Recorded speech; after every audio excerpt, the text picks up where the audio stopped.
Happy Saturday, everyone. Thanks for joining me.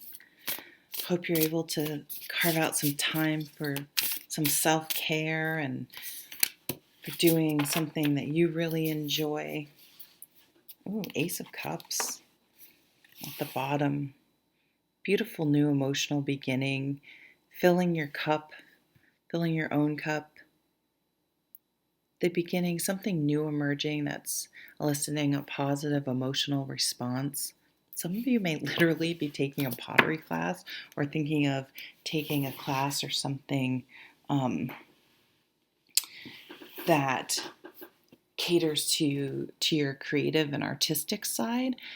Quite a few, probably 3 years ago, I made a decision, since tarot readings are so accessible now online, that once a quarter I was going to get a tarot reading from someone.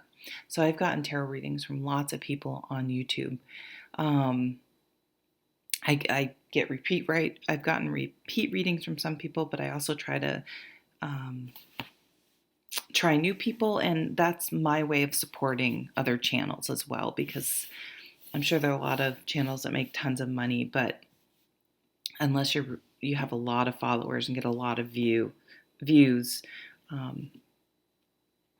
it's tough to make much ad money, if anything, even of any significance on YouTube. But this year, my point, I digress, I decided to do it a little different, and there's a part of me, so I have a graduate certificate, but I don't have a master's, and I'm like, no, I don't want a master's. I want to take classes and learn about things that interest me, and those things that interest me the most are not something you can go to college for. So for example, right now I'm taking a psychic development class. So that just, with that coming up, like, what do you want? It doesn't have to necessarily be, you can take a class just for sheer enjoyment and fun, and it doesn't have to be something, if you think, oh, I could never be do pottery. Well, just take, it doesn't matter.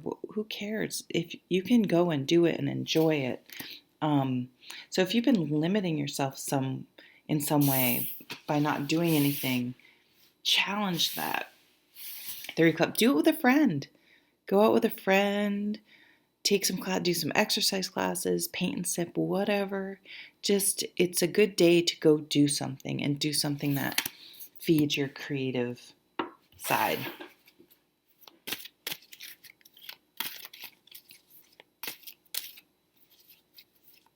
It will fill your cup.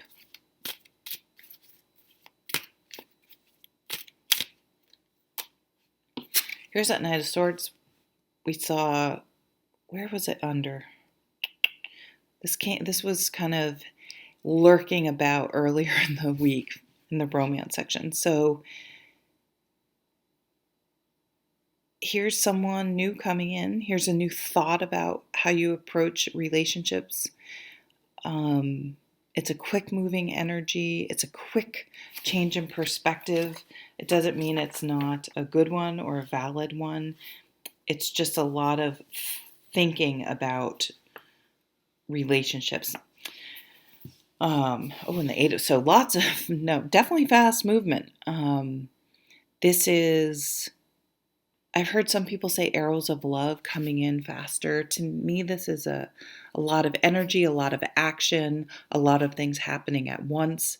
Make sure you carve out time for what's important. It may or may not be romance. I don't know. The thing with romance that comes up for me with this card, though, because this card does have an element of panic, in a sense, like, it's happening so fast. I don't feel like I have I don't know. Like, I'm being forced to do something.